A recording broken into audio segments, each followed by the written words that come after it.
Modi U turn ಹೊಡೆದಿದ್ದಾದ್ರೂ ಯಾಕೆ? Chabahar port का मेरा फाइनल एग्रीमेंट हुआ। ये बहुत बड़ा काम है जी। सेंट्रल एशिया से जुड़ा हुआ मेरा इकोनॉमी का बहुत बड़ा काम हुआ है। ಅಮೆರಿಕ ತಾಳಕ್ಕೆ ಭಾರತ ಕುಣಿತಾ ಇದೆಯಾ? ಭಾರತದ ಗೌರವಕ್ಕೆ ಧಕ್ಕೆ ಅಲ್ವಾ? ನಮಸ್ಕಾರ, ಈ ದಿನಕ್ಕೆ ಸ್ವಾಗತ. ನಾನು GM ಪವಿತ್ರ. ನೆನಪಿದೆಯಾ 2024ರಲ್ಲಿ ಇರಾನ್ ಜೊತೆಗೆ ಚಾಬಹಾರ್ ಪೋರ್ಟ್ನ ದೀರ್ಘಕಾಲೀನ ಒಪ್ಪಂದಕ್ಕೆ ಸಹಿ ಹಾಕಿದಾಗ ಪ್ರಧಾನಿ ನರೇಂದ್ರ ಮೋದಿಯವರು ಗರ್ವದಿಂದ ಹೇಳಿದರು, ಚಾಬಹಾರ್ ಪೋರ್ಟ್ ಸಂಬಂಧಿಸಿ ಇರಾನ್ ಜೊತೆಗೆ ಒಪ್ಪಂದ ಆಯಿತು. ಇದು ನನ್ನ ಭಾರೀ ದೊಡ್ಡ ಕೆಲಸ. ಇದು ಸೆಂಟ್ರಲ್ ಏಷ್ಯಾ ಜೊತೆಗೆ ಲಿಂಕ್ ಇರುವಂಥ ಅತ್ಯಂತ ಸ್ಟ್ರಾಟಜಿಕ್ ಬಂದರು. ನನ್ನ ಎಕಾನಮಿಗೆ ಅಂದರೆ ದೇಶದ ಎಕಾನಮಿಗೆ ತುಂಬಾ ಅನುಕೂಲ ಆಗುತ್ತೆ. ಯಾರೋ ಮೂರನೇವರ ಮಾತನ್ನು ಕೇಳಿ ನಾವು ನಿರ್ಧಾರವನ್ನು ತೆಗೆದುಕೊಳ್ಳೋದಿಲ್ಲ. ನಮ್ಮ ನಿರ್ಧಾರವನ್ನು ನಾವೇ ತೆಗೆದುಕೊಳ್ತೇವೆ. ಇನ್ಯಾರಿಗೂ ಇದು ತಪ್ಪು ಅಂತ ಅನಿಸೋದು ನಾವು ಕೇರ್ ಮಾಡೋದಿಲ್ಲ ಅಂತ ಹೇಳಿದರು. ಸೊ ಆ ಮಾತುಗಳು ಇವತ್ತು ಕಿವಿಗೆ ಬಿದ್ದರೆ ಮನಸ್ಸಿಗೇನೋ ಒಂಥರ ಕಳವಳ ಅಂತ ಅನ್ಸುತ್ತೆ. चाबहार पोर्ट का मेरा फाइनल एग्रीमेंट हुआ। ये बहुत बड़ा काम है जी। सेंट्रल एशिया से जुड़ा हुआ मेरा इकोनॉमी का बहुत बड़ा काम हुआ है। किसी तीसरे के आधार पर हम अपने निर्णय नहीं करेंगे। हम निर्णय हमारे लिए करेंगे। फलाने को बुरा लगेगा तो इससे बात करूंगा तो क्या हुआ? जी नहीं। ಅಷ್ಟು ಕಷ್ಟಪಟ್ಟು 10-12 ವರ್ಷಗಳ ನಿರಂತರ ಪ್ರಯತ್ನದ ನಂತರ ಒಪ್ಪಂದ ಮಾಡಿಕೊಂಡಿದ್ದಂಥ ಆ ಪೋರ್ಟನ್ನು ಈಗ ಬಿಟ್ಕೊಡ್ತಿದ್ದಾರೆ. ಯಾರ ಮಾತು ಕೇಳಿ? ಅಮೇರಿಕ ಮತ್ತು ಇಸ್ರೇಲ್ನ ಮಾತು ಕೇಳಿ. ಇದು ಸ್ವತಂತ್ರ ರಾಷ್ಟ್ರ ಭಾರತಕ್ಕೆ ಎಷ್ಟು ದೊಡ್ಡ ಅವಮಾನ ಅಂತ ಯೋಚನೆ ಮಾಡಿದ್ದಾರೆ. ಚಾಬಹಾರ್ ಅಂದರೆ ಏನು? ಭಾರತಕ್ಕೆ ಯಾಕೆ ಇದು ಮುಖ್ಯ?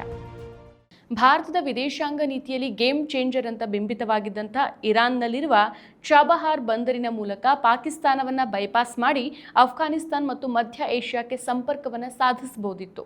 ಭಾರತದಿಂದ ಅಫ್ಘಾನಿಸ್ತಾನ್ ಮತ್ತು ಮಧ್ಯ ಏಷ್ಯಾಗೆ ಸಾಗುವಂಥ ಸರಕುಗಳು ಪಾಕಿಸ್ತಾನದ ಮೂಲಕ ಹೋಗಬೇಕಾಗಿತ್ತು.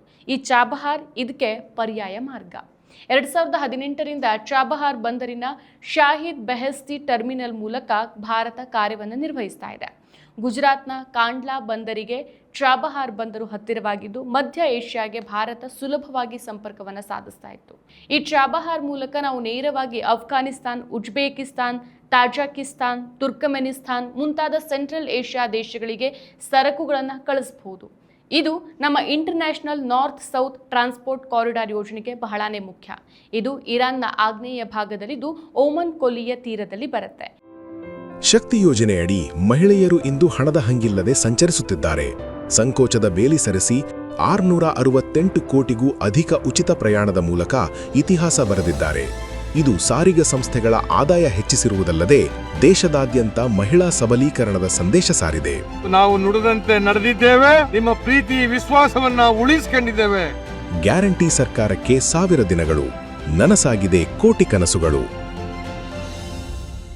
ಚಾಬಹಾರ್ ಬಂದರು ಇರಾನ್ನ ಏಕೈಕ ಸಾಗರ ಬಂದರಾಗಿದ್ದು ಪಾಕಿಸ್ತಾನದ ಗ್ವಾಟರ್ ಬಂದರಿನಿಂದ ಕೇವಲ 170 ಕಿಲೋಮೀಟರ್ ದೂರದಲ್ಲಿ ಇದೆ. ಶಾಹಿದ್ ಕಲಂತರಿ ಮತ್ತು ಶಾಹಿದ್ ಬೆಹೆಶ್ತಿ ಅನ್ನೋ 2 ಟರ್ಮಿನಲ್ಗಳನ್ನು ಹೊಂದಿದೆ. ಲ್ಯಾಂಡ್ ಲಾಕರ್ಡ್ ರಾಷ್ಟ್ರಗಳಾದ ಅಫ್ಘಾನಿಸ್ತಾನ್ ಮತ್ತು ಮಧ್ಯ ಏಷ್ಯಾ ದೇಶಗಳಿಗೆ ಇದು ಸುವರ್ಣ ಹೆಬ್ಬಾಗಿಲು ಅಂತ ಕರೆಯಲಾಗುತ್ತೆ. 2016ರಲ್ಲಿ ಭಾರತ ಇರಾನ್ ಜೊತೆಗೆ ಒಪ್ಪಂದ ಮಾಡಿಕೊಳ್ಳುತ್ತೆ. 2024ರಲ್ಲಿ 10 ವರ್ಷಗಳ ದೀರ್ಘಕಾಲೀನ ಒಪ್ಪಂದಕ್ಕೆ ಸಹಿ ಹಾಕಿ ಸುಮಾರು $370 ಮಿಲಿಯನ್ ಹೂಡಿಕೆ ಮಾಡೋದಾಗಿ ಒಪ್ಪಂದ ಆಗೋಗುತ್ತೆ. ಸೊ ಇದೇ ಮೊದಲ ಬಾರಿಗೆ ಭಾರತ ಒಂದು ವಿದೇಶಿ ಬಂದರು ಇದರ ನಿರ್ವಹಣೆಯ ಜವಾಬ್ದಾರಿಯನ್ನು ವಹಿಸಿಕೊಂಡಿತ್ತು. ಈಗಾಗಲೇ $120 ಮಿಲಿಯನ್ ಹೆಚ್ಚು ಹಣವನ್ನು ಸುರಿಸಿದ್ದೇವೆ. ಕ್ರೇನ್ಗಳು, ಯಂತ್ರಗಳು, ರಸ್ತೆಗಳು ಎಲ್ಲಾನು ನಮ್ಮದೇ. ಇದು ಕೇವಲ ಒಂದು ಬಂದರಲ್ಲ, ಇದು ಭಾರತದ ಸ್ವಾಭಿಮಾನದ ಪ್ರತೀಕವಾಗಿತ್ತು. ಪಾಕಿಸ್ತಾನ್, ಚೀನಾ ಜೊತೆಗೆ ಗ್ವಾಟರ್ ಬೆಳೀತಾ ಇರುವಾಗ ನಾವು ಚಾಬಹಾರ್ ಮೂಲಕ ನಮ್ಮ ಪ್ರಭಾವವನ್ನು ಹೆಚ್ಚಿಸೋ ಪ್ಲಾನ್ ಇತ್ತು. ಸೊ ಇರಾನ್ನಲ್ಲಿರುವಂಥ ಚಾಬಹಾರ್ ಬಂದರಿನ ಮೇಲೆ ನಿರ್ಬಂಧವನ್ನು ಹೇರಿದ್ರೆ ಭಾರತಕ್ಕೆ ಏನು ಸಮಸ್ಯೆ ಅಂತ ನೀವು ಕೇಳ್ಬೋದು. ಆದರೆ ಭಾರತಕ್ಕೆ ಚಾಬಹಾರ್ ಕೇವಲ ಒಂದು ಬಂದರಾಗಿರಲಿಲ್ಲ, ಅದೊಂದು ಕಾರ್ಯತಂತ್ರದ ಲೈಫ್ ಲೈನ್ ಆಗಿತ್ತು. ಇಂಡಿಯಾಗೆ ಅದು ಅಷ್ಟೊಂದು ಪ್ರಮುಖವಾಗಿತ್ತು. ಈಗ ಏನಾಗಿದೆ? ಬಿಟ್ಕೊಡೋದು ಯಾಕೆ? 2026ರ ಯೂನಿಯನ್ ಬಜೆಟಲ್ಲಿ ಚಾಬಹಾರ್ ಪೋರ್ಟ್ಗೆ ₹1 ಅಲೋಕೇಶನ್ ಮಾಡಿಲ್ಲ. ಕಳೆದ ವರ್ಷ 400 ಕೋಟಿ ರೂಪಾಯಿ ಇತ್ತು, ಈಗ 0. ಇದು ಮೊದಲ ಬಾರಿಗೆ. ಸೊ ಅಮೆರಿಕಾದ ಸ್ಯಾಂಕ್ಷನ್ಸ್ಗಳ ಒತ್ತಡದಿಂದ ಇರಾನ್ ಜೊತೆಗೆ ವ್ಯಾಪಾರ ಮಾಡೋ ದೇಶಗಳಿಗೆ 25% ಟ್ಯಾರಿಫ್ ಹಾಕೋದಾಗಿ ಟ್ರಂಪ್ ಸರ್ಕಾರ ಹೇಳಿದೆ. ಅಮೆರಿಕ 6 ತಿಂಗಳ ಸಮಯಾವಕಾಶವನ್ನು ಕೊಟ್ಟಿತ್ತು. ಅದು ಏಪ್ರಿಲ್ 26, 2026ಕ್ಕೆ ಮುಗಿಯುತ್ತೆ. ಸೊ ಇರಾನ್ಗೆ ಎಲ್ಲ ಹಣವನ್ನು ಕೊಟ್ಟು ಮುಗಿಸಿದ್ದೇವೆ ಅಂತ ಕೆಲವು ಮೂಲಗಳು ಹೇಳುತ್ತೆ. ಅಧಿಕೃತವಾಗಿ ನಾವು ಹೊರಗೆ ಬರೋದಿಲ್ಲ ಅಂತ ಭಾರತ ಹೇಳುತ್ತೆ. ಆದರೆ ಬಜೆಟ್ ಮಾತ್ರ 0, ಕೆಲಸಗಳು ನಿಂತು ಹೋಗಿದೆ. ಅಮೆರಿಕ ಮತ್ತು ಇಸ್ರೇಲ್ ಇರಾನ್ ಮೇಲೆ ದೊಡ್ಡ ದಾಳಿ ಮಾಡಿದ್ದಾರೆ. ಚಾಬಹಾರ್ ನಗರದಲ್ಲಿ ಎಕ್ಸ್ಪ್ಲೋಷನ್ ಆಗಿದೆ. IRGC ನೌಕಾ ಬೇಸ್ಗಳನ್ನು ಟಾರ್ಗೆಟ್ ಮಾಡಲಾಗಿದೆ. ಚಾಬಹಾರ್ ಪೋರ್ಟ್ ಸಮೀಪದ ಮಿಲಿಟರಿ ಟಾರ್ಗೆಟ್ಗಳನ್ನು ಗುರಿಯಾಗಿಸಿ ಬಾಂಬ್ ಹಾಕಿದ್ದಾರೆ ಅಂತ ವರದಿಗಳು ಹೇಳುತ್ತೆ. ಸೊ ನಮ್ಮ ಟರ್ಮಿನಲ್ ತುಂಬ ಹಾನಿಯಾಗಿಲ್ಲ ಅಂತ ಹೇಳ್ತಿದ್ದಾರೆ. ಆದರೆ ಇಡೀ ಪ್ರದೇಶ ಯುದ್ಧದ ವಾತಾವರಣದಲ್ಲಿ ಇದೆ.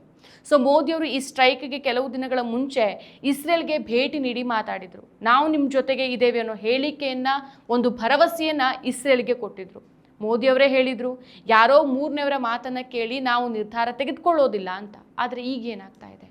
ಅಮೆರಿಕದ ಭಯಕ್ಕೆ, ಇಸ್ರೇಲ್ನ ಒತ್ತಡಕ್ಕೆ ನಾವು ಹಿಂದೆ ಸರಿತಾ ಇದ್ದೇವೆ. ಇರಾನ್ ನಮ್ಮ ಹಳೆಯ ಸ್ನೇಹಿತ. ನಾವು ಬಳಸುವಂಥ ತೈಲದಲ್ಲಿ ಇರಾನ್ ಪಾಲು ಜಾಸ್ತಿನೇ ಇದೆ. ಚಾಬಹಾರ್ ಮೂಲಕ ನಾವು ಅಫ್ಘಾನಿಸ್ತಾನಕ್ಕೆ ಗೋಧಿ ಮತ್ತು ಕೆಲವೊಂದಿಷ್ಟು ಬೀಜಗಳನ್ನು ಕಳಿಸ್ತೇವೆ. ಈಗ ನಾವು ಹಿಂದೆ ಸರಿದ್ರೆ ಚೀನಾ ಮತ್ತು ಪಾಕಿಸ್ತಾನ ಗ್ವಾಡರನ್ನು ಬೆಳೆಸ್ಕೊಳ್ತಾರೆ. ಸೊ ನಮ್ಮ ಸೆಂಟ್ರಲ್ ಏಷ್ಯಾ ಕನಸು ಮುರಿಯುತ್ತೆ. ಇದು ಕೇವಲ ಒಂದು ಪೋರ್ಟ್ ಅಲ್ಲ, ಇದು ಭಾರತದ ವಿದೇಶ ನೀತಿಯ ಸ್ವಾತಂತ್ರ್ಯದ ಪ್ರಶ್ನೆ. ಭಾರತ ಸರ್ಕಾರ ನಾವು ಮಾತುಕತೆಯನ್ನು ನಡೆಸ್ತಾ ಇದ್ದೇವೆ ಅಂತ ಹೇಳುತ್ತೆ. ಆದರೆ ಬಜೆಟಲ್ಲಿ ಮಾತ್ರ ₹1 ಕೊಡ್ತಾ ಇಲ್ಲ. ಹೂಡಿಕೆ ನಿಂತು ಹೋಗಿದೆ. ಯುದ್ಧದ ನಂತರ ಪರಿಸ್ಥಿತಿ ಇನ್ನಷ್ಟು ಕಷ್ಟ ಆಗ್ಬೋದು. ಇದು ತಾತ್ಕಾಲಿಕ ವಿರಾಮ ಅಂತ ಕೆಲವರು ಹೇಳ್ತಾರೆ. ಆದರೆ ಇಡೀ ಜಗತ್ತಿಗೆ ಗೊತ್ತಿದೆ ಇದು ಅಮೆರಿಕದ ತಾಳಕ್ಕೆ ಮೋದಿ ಕುಣಿತಾ ಇರೋದು ಅಂತ. ಸೊ ಭಾರತ ವಿಶ್ವದ ಅತಿ ದೊಡ್ಡ ಜನಸಂಖ್ಯೆ ಹೊಂದಿರುವಂಥ ದೇಶ. ನಾವು ಅಣ್ವಸ್ತ್ರ ಶಕ್ತಿಯನ್ನು ಹೊಂದಿದ್ದೇವೆ. ಆದರೆ ವಿದೇಶಿ ನೀತಿಯಲ್ಲಿ ಅಮೆರಿಕ, ಇಸ್ರೇಲ್ ಅವರ ಇಷ್ಟಕ್ಕೆ ತಕ್ಕಂತೆ ಕುಣಿತಾ ಇದ್ದೇವೆ ಅಂತ ಜಗತ್ತು ನೋಡ್ತಾ ಇದೆ. ಇರಾನ್ ಜೊತೆಗೆ ಸ್ನೇಹ ಬೆಳೆಸಿದ್ದು ನಮ್ಮ ನಿರ್ಧಾರ ಅಂತ ಹೇಳಿದ್ದು ಈಗ ಇದನ್ನೇ ಬಿಟ್ಕೊಡ್ತಾ ಇರೋದು, ಇದು ಎಷ್ಟು ದೊಡ್ಡ ವೈರುಧ್ಯ ಅಲ್ವಾ? ಕಾಂಗ್ರೆಸ್, ಇತರ ವಿರೋಧ ಪಕ್ಷಗಳು ಪ್ರಶ್ನಿಸ್ತಾ ಇದೆ. ಮೋದಿ ಸರ್ಕಾರ ಅಮೆರಿಕಾಗೆ ತಲೆಬಾಗ್ತಾ ಇದೆ ಅಂತ ಆರೋಪಿಸ್ತಾ ಇದೆ. ನಮ್ಮ ಹಣ, ನಮ್ಮ ಪ್ರಯತ್ನ, ನಮ್ಮ ಸ್ಟ್ರಾಟರ್ಜಿ ಎಲ್ಲನೂ ವ್ಯರ್ಥವಾಗ್ತಾ ಇದೆಯಾ? ನಾವು ನಮ್ಮ ಸ್ಟ್ರಾಟಜಿಕ್ ಪೋರ್ಟನ್ನು ಬಿಟ್ಕೊಡ್ತಿದ್ದೀವಾ ಅನ್ನೋ ಪ್ರಶ್ನೆ ಈಗ ಎದುರಾಗಿದೆ. ಭಾರತ ಸರ್ಕಾರ ತಕ್ಷಣಕ್ಕೆ ಸ್ಪಷ್ಟ ನಿಲುವನ್ನು ತೆಗೆದುಕೊಳ್ಬೇಕು.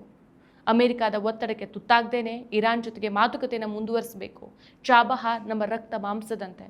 ಅದನ್ನು ಬಿಟ್ಕೊಡೋದು ಭಾರತದ ಭವಿಷ್ಯಕ್ಕೆ ದೊಡ್ಡ ನಷ್ಟ. ಮೋದಿಯವರೇ, ನೀವೇ ಹೇಳಿದ್ರಿ ನಮ್ಮ ನಿರ್ಧಾರವನ್ನು ನಾವೇ ತೆಗೆದುಕೊಳ್ತೇವೆ ಅಂತ. ಆ ಮಾತನ್ನು ಮತ್ತೊಮ್ಮೆ ನೆನಪಿಸ್ಕೊಳ್ಳಿ. ಭಾರತೀಯರ ಸ್ವಾಭಿಮಾನವನ್ನು ಉಳಿಸಿ. ಅಮೆರಿಕ, ಇಸ್ರೇಲ್ ತಾಳಕ್ಕೆ ಕುಣಿಯೋದನ್ನು ನಿಲ್ಲಿಸಿ. ಇದು ಕೇವಲ ಒಂದು ಪೋರ್ಟ್ ಅಲ್ಲ, ಇದು ಭಾರತದ ಸ್ವತಂತ್ರ ವಿದೇಶ ನೀತಿಯ ಪರೀಕ್ಷೆ. ಈ ಪರೀಕ್ಷೆಯಲ್ಲಿ ನಾವು ಫೇಲ್ ಆಗ್ತಿದ್ದೇವೆ ಅಂತ ಜನ ಭಾವಿಸ್ತಿದ್ದಾರೆ. ಇದು ಬದಲಾಗಬೇಕು. ಭಾರತ ಮಾತ್ರ ಅಲ್ಲ, ಇಡೀ ಜಗತ್ತೇ ನೋಡ್ತಾ ಇದೆ. ಸ್ವತಂತ್ರ ರಾಷ್ಟ್ರವಾಗಿ ನಿಲ್ಲೋದು ಅಥವಾ 3ನೆಯವರ ಗುಲಾಮರಾಗೋದು, ಆಯ್ಕೆ ನಮ್ಮ ಕೈಯಲ್ಲೇ ಇದೆ. ಆದರೆ ಈಗ ಮೋದಿ ಮಾಡಿಕೊಂಡಿರುವಂಥ ಆಯ್ಕೆ ತುಂಬ ಅವಮಾನಕರ. ಭಾರತದ ಸ್ವಾಭಿಮಾನ ಎಂದಿಗೂ ತಲೆ ತಗ್ಗಿಸಬಾರ್ದು. ಮತ್ತಷ್ಟು ವಿಶೇಷ ವಿಡಿಯೋಗಳನ್ನು ನೋಡಲು ಮತ್ತು ಹೊಸ ವಿಡಿಯೋಗಳ ಬಗ್ಗೆ ತಿಳಿಯಲು ಈ ದಿನ .com ಯೂಟ್ಯೂಬ್ ಚಾನೆಲ್ ಸಬ್ಸ್ಕ್ರೈಬ್ ಮಾಡಿ ಮತ್ತು ಬೆಲ್ ಐಕಾನ್ ಕ್ಲಿಕ್ ಮಾಡಿ.